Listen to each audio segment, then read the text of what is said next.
Halo, selamat datang teman-teman. Selamat siang, selamat pagi, dan selamat sore, selamat malam.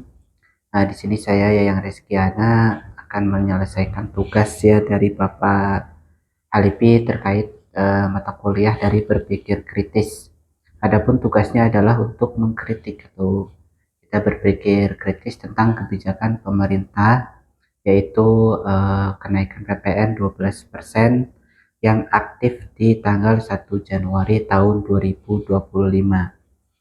Supaya beritanya tidak atau pembahasannya tidak tumpang tindih, maka izin saya akan membacakan beritanya terlebih dahulu ya. Dari link yang Bapak kirimkan atau Bapak sharekan itu di sini, pemerintah akan secara aktif menaikkan pajak pada tanggal 1 Januari 2025 menjadi 12% dari semula 11% ya.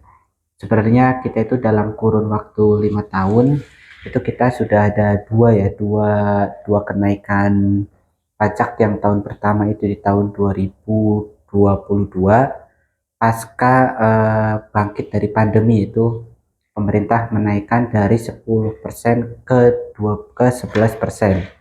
Kemudian di tahun 2025 ini pemerintah kembali menaikkan ya dari yang semula 11 ke 10%.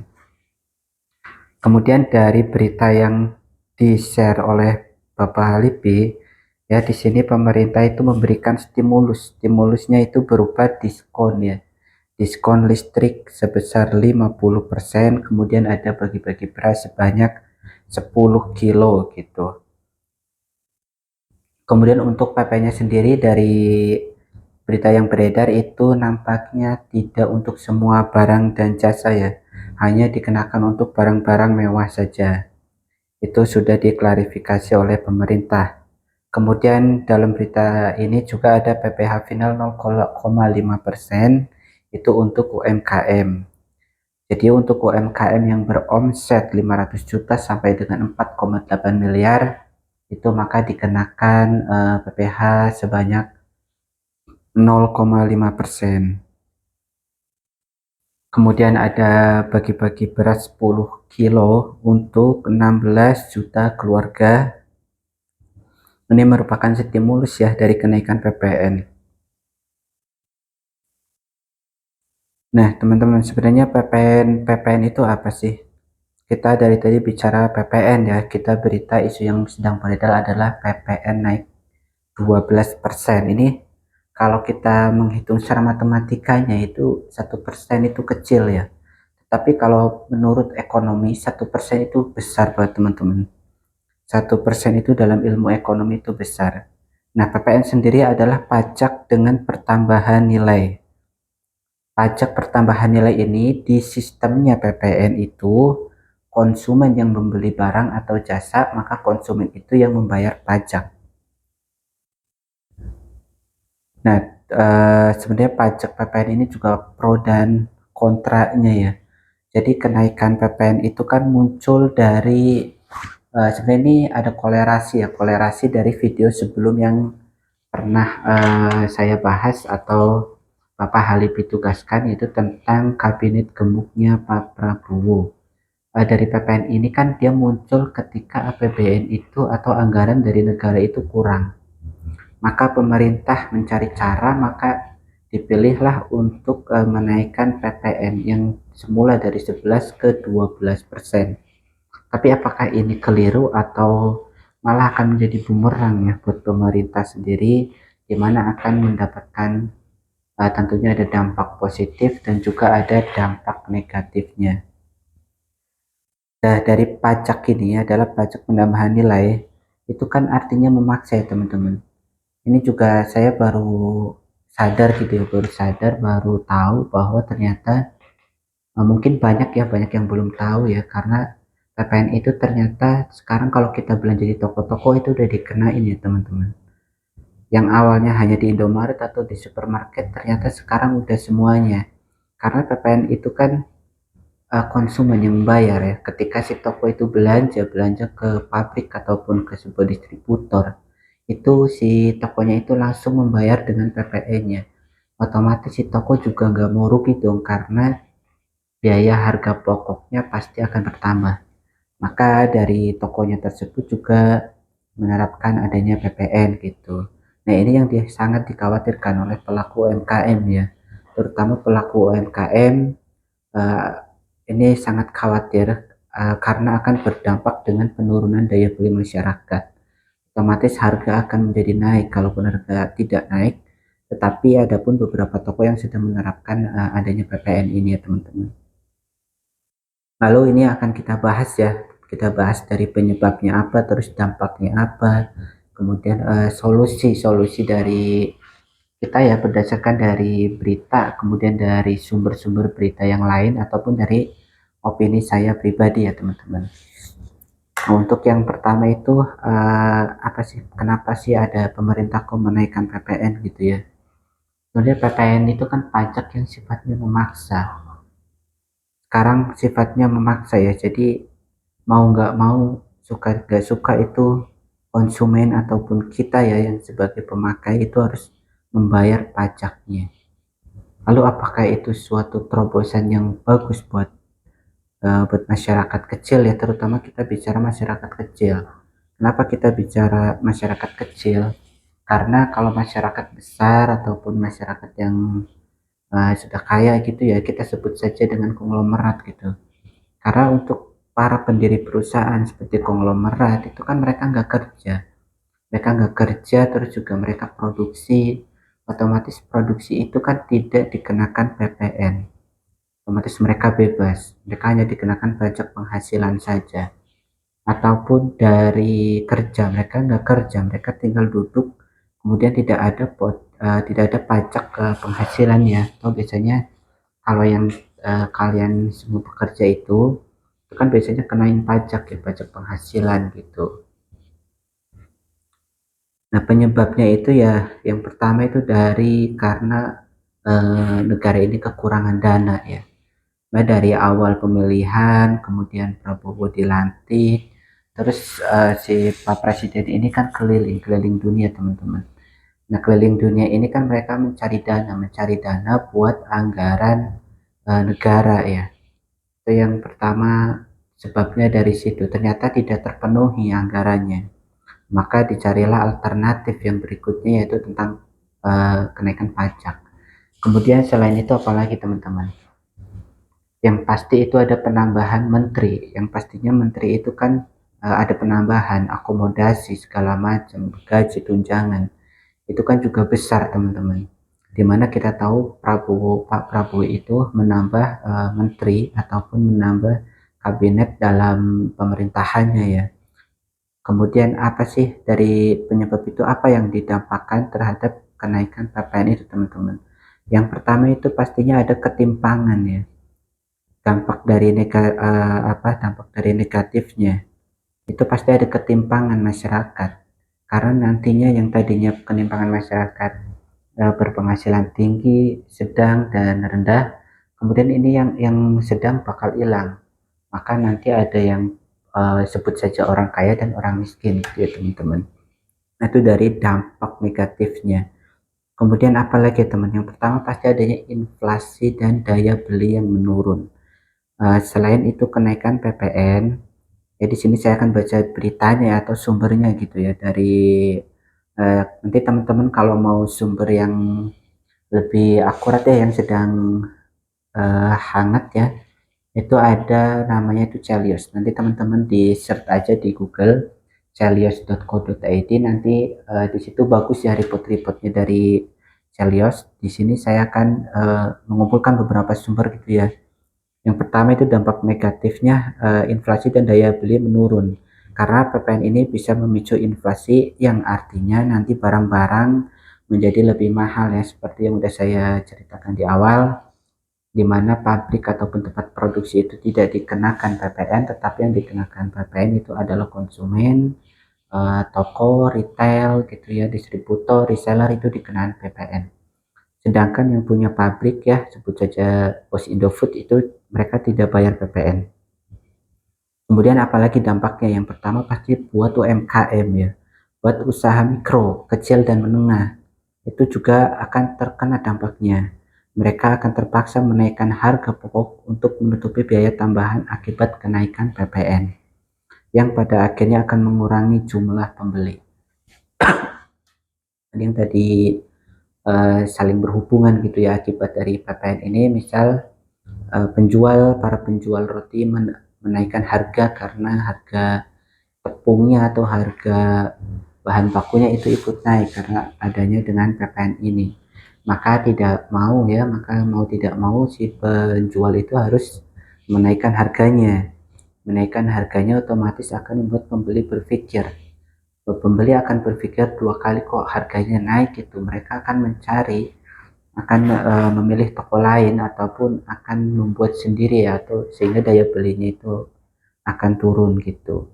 Adapun dampak bagi kelompok miskin ya, bagi kelompok miskin ini dari sumbernya itu dari Celios ya, PPN menjadi 12%, itu menyebabkan kelompok miskin mengalami kenaikan pengeluaran sebesar 880.000 per bulan, atau secara tahun itu 1.222.566 rupiah. Ini menurut pakar ekonomi ini sangat besar. Kenaikan yang 100.000 ini sangat besar teman-teman untuk kelompok miskin. Dengan kenaikannya PPN, maka kelompok miskin juga akan mengalami kenaikan secara pengeluarannya, yakni 101.000 per bulan, sedangkan secara per tahun adalah 1.222.000. Ini secara pakar ekonomi itu lebih signifikan ya teman-teman. Tentu juga hal ini akan mengurangi kemampuan mereka untuk memenuhi kebutuhan non esensialnya seperti pendidikan dan kesehatan, serta akan menurunkan tabungan dan kualitas konsumsi sehari-hari. Dengan penghasilan yang terbatas ini, maka dampak ini menjadi beban berat bagi masyarakat kelompok miskin. Ini sangat prihatin ya, mudah-mudahan pemerintah bisa lebih bijak lagi ya dalam menaikkan PPN. Kembali lagi ya, PPN kita aja kalau di compare dengan Vietnam, tentu Indonesia itu lebih unggul secara sumber daya alam maupun secara luas teritorialnya. Tetapi mengapa Indonesia masih kalah dengan Vietnam, terutama dalam pendapatan dan juga dalam PPN-nya juga lebih tinggi. Di Vietnam PPN mereka itu hanya 8%. Itu yang saya baca dari sumber beritanya. Sedangkan Indonesia itu sudah menginjak 12%, teman-teman. Jadi Vietnam itu jadi segala usahanya itu maju karena di pajaknya itu kecil. Jadi para pengusaha itu lebih leluasa untuk mengepakkan sayapnya dalam berwirausaha. Kemudian dampak untuk Gen Z ya, untuk generasi Z, untuk teman-teman yang lahiran 2000 ke atas, itu bagi Gen Z akibat kenaikan PPN 12% meliputi peningkatan pengeluaran secara tahunan ya sebesar 1.748.000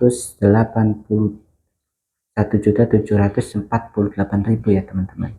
Untuk Gen Z yang suka nongkrong, suka jajan, itu di tahun 2025 maka pengeluaran teman-teman atau pengeluaran Gen Z ini akan meningkat ya. Mungkin yang awalnya hanya 1 juta untuk tahun 2025 ini akan meningkat menjadi 2.700.000 ya, karena peningkatan per tahun itu 1.748.000, sehingga Gen Z ini mengurangi kemampuan mereka untuk menabung dan berinvestasi. Jadi buat Gen Z ya yang sudah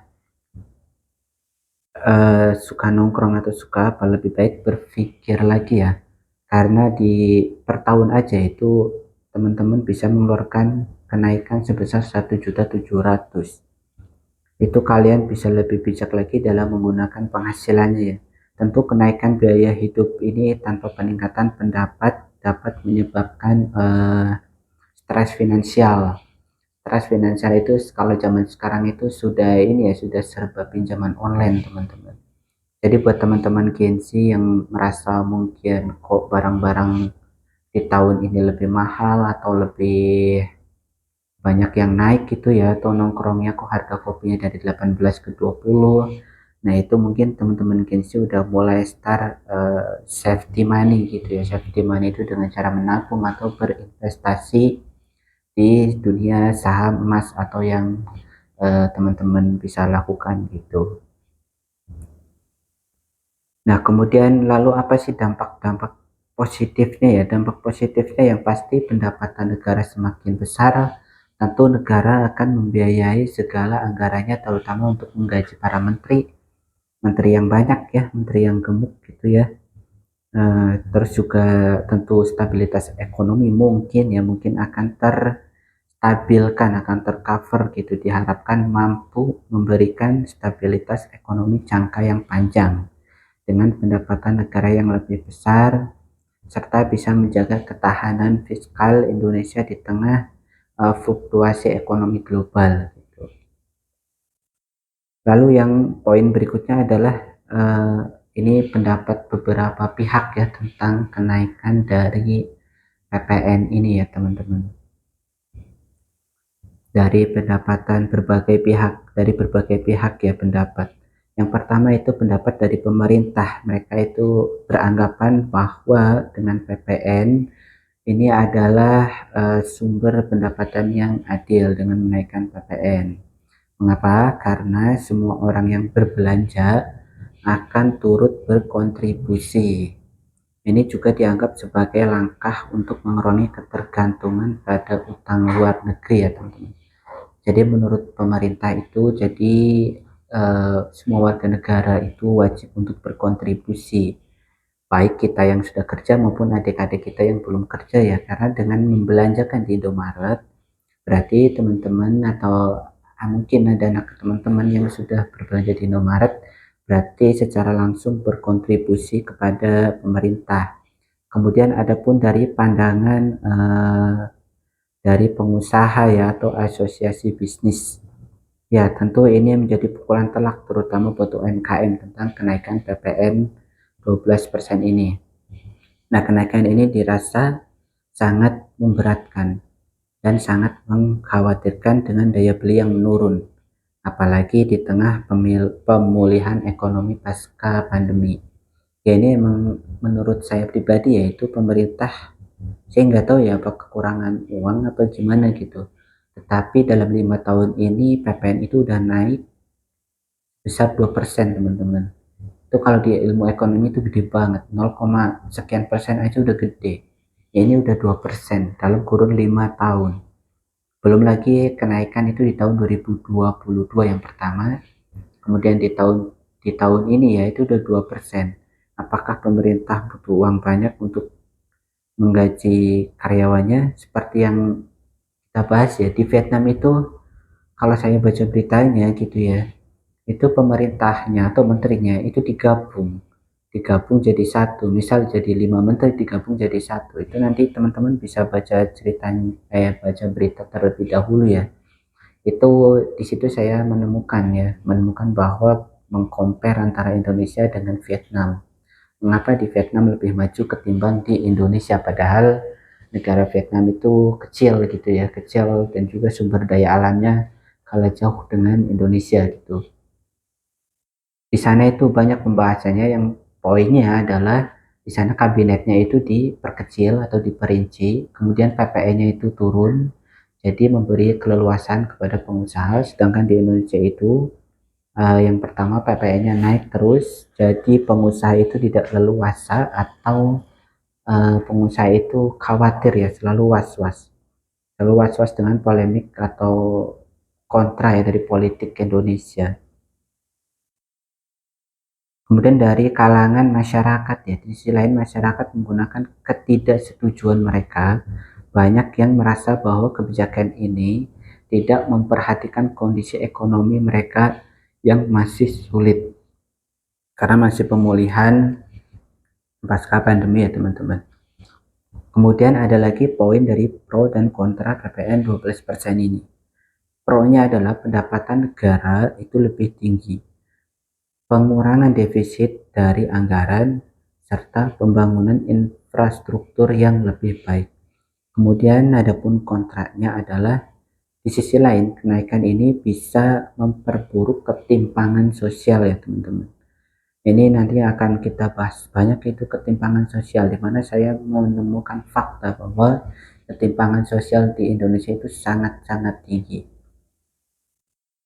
Kemudian kontras selanjutnya adalah meningkatkan inflasi serta menambah beban hidup masyarakat kelas menengah dan bawah, dan juga pengusaha khawatir akan dampak terhadap daya beli dan probabilitas usaha mereka. Kemudian poin yang ketujuh adalah alternatif ya. Di sini saya akan mengumpulkan dari berbagai sumber dan opini saya pribadi tentang alternatif kebijakan dan solusinya gitu ya teman-teman. Alternatif lain yang bisa dipertimbangkan itu adalah dengan meningkatkan penerimaan dari sektor pajak teman-teman. Sektor pajak lainnya ya, seperti pajak korporasi atau pajak progresif untuk individu berpendapatan tinggi gitu. Karena selama ini yang dipajakin adalah rakyat bawah dan menengah. Mengapa gitu? Mengapa Indonesia tidak, atau pemerintah tidak agresif gitu, tidak agresif ke yang rakyat kelas atas gitu, atau orang-orang kaya konglomerat gitu. Nah, maka pembahasan kali ini tuh sebenarnya ada tagline-nya ya, pajak atau seperti hukum. Hukum itu kan tumpul ke atas tajam ke bawah. Pajak juga sama gitu ya, ternyata punya kesamaan, yaitu tajam ke bawah tetapi tumpul ke atas, karena yang bawah selalu dikenakan pajak. Kita beli kena pajak, kita memakai kena pajak, kita tempati juga kena pajak gitu. Sedangkan di orang atas itu mereka yang berproduksi, mereka yang punya pabrik itu mereka nggak dikenain pajak teman-teman. Itu pembahasan yang ya nanti akan saya bahas ya, tentang ketimpangan sosial yang sangat miris gitu ya. Alternatifnya yang pertama itu yaitu dari pajak produksi batu bara ya teman-teman. Ini menurut saya sendiri ya, karena kita tahu negara Indonesia adalah negara yang sumber daya alamnya yang sangat besar gitu. Mengapa pemerintah tidak menaikkan pajak dari batu bara, sedangkan batu bara sendiri ekspor terbesarnya kita ya, mungkin masuk ke 5 besar gitu, masuk ke 5 besar. Kenapa Indonesia tidak menaikkan di situ saja? Dampaknya tidak langsung ya, maka untuk menaikkan pajak ini memang dampaknya tidak langsung, tetapi hasil dari pajak dapat digunakan untuk program pro rakyat gitu. Untuk program pro rakyatnya seperti ya mungkin bisa buat nambah-nambahin subsidi beras atau subsidi rumah gitu ya. Kemudian adapun dari selain pajak batubara, terus juga ada lagi pajak windfall ya, atau komoditas ekstraktif. Ini sama ya seperti di sektor pertambangan, batubara dan pertambangan. Kemudian dari potensi kebocoran dari pajak kelapa sawit. Nah, mungkin teman-teman yang pernah keluar keluar Jawa ya, khususnya Kalimantan dan Sumatera, itu di sana tuh ada, pernah ya saya pernah baca berita ada kasus. Jadi mereka itu mengelola kelapa sawit tetapi tidak bayar pajak teman-teman. Mereka hanya bayar pajak ke pengelolanya saja. Ini sama dengan korupsi ya teman-teman. Jadi pengelola yang ditugasi oleh negara, ternyata mereka memberikan wewenang atau memberikan keleluasaan ya kepada pengusaha untuk mengelolanya. Itu oleh tim Celios itu diperkirakan sebesar, potensinya itu sebesar 300 triliun ya teman-teman, dari pengemplang pajak di sektor kelapa sawit, terutama yang tumpang tindih dengan kawasan hutan. Kemudian solusi berikutnya adalah pajak kekayaan ya teman-teman, dimana kita tahu Indonesia itu orangnya itu banyak yang kaya dari batu bara teman-teman.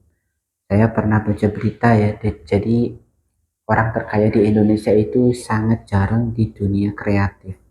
Mereka kebanyakan itu kayaknya dari dunia tambang, dari dunia batu bara. Seperti yang kita tahu ada Prajogo Pangestu ya, yang kemarin sempat naik dia jadi orang terkaya karena sahamnya itu ikut naik juga. Kemudian ada Lau Tukong, sama juga Lau Tukong juga dari batu bara, di mana sahamnya juga ikut naik ya. Kemudian ada lagi Budi dan Michael Hartono ya, ini BCA juga, tapi itu juga ada punya tambang juga di sektor-sektor tambang. Kemudian ada keluarga Wijaya, dan kemudian ada Anthony Salim, dan masih banyak lagi ya teman-teman, di mana orang-orang tersebut adalah disebutnya adalah sembilan naga ya. Sembilan naga adalah orang yang berkontribusi dalam berpolitik, dalam membantu pemerintah teman-teman. Selain itu juga ada Abu Rizal Bakri dan juga banyak ya, masih banyak lagi. Kemudian ada apapun ketimpangan ya, ketimpangan yang dampak dari kenaikan PPN ini akan menimbulkan ketimpangan. Sedangkan ketimpangan ini udah terjadi teman-teman, apalagi semenjak COVID sampai pasca COVID, PPN dinaikin 1% sama. Ini juga ya berdasarkan sumber yang saya baca tuh, saya rangkum di sini. Ini tuh dari terutama kementerian juga ini sangat signifikan ya. Dari kementerian itu juga ada yang naik ya teman-teman. Dimana dari menteri-menteri itu ada yang naik bahkan sampai 300% atau 3 kali lipat dari ketujuh menteri ya. Dimana diantaranya adalah ada Prabowo Subianto di masa Jokowi, kemudian ada Nadiem Makarim, ada Erick Thohir, ada Mas Amran, kemudian ada Luhut. Ya ini sangat miris ya ketimpangan dari kenaikan PPN ini, kemudian bebannya dibebankan kepada masyarakat rendah. Kemudian temuan dari tim Celios ini, dampak dari analisis adalah bahwa 3 orang terkaya di Indonesia meningkat lebih dari 3 kali lipat sejak 2020. Ini teman-teman yang sebenarnya sangat miris ya. Dari 5 tahun kita naik pajak 2%, kemudian orang-orang kaya ataupun terkaya di Indonesia itu kekayaannya malah makin naik. Ini sama ya seperti pepatah, yang kaya makin kaya, yang miskin ya makin miskin gitu. Sementara upah pekerja hanya tumbuh 15%.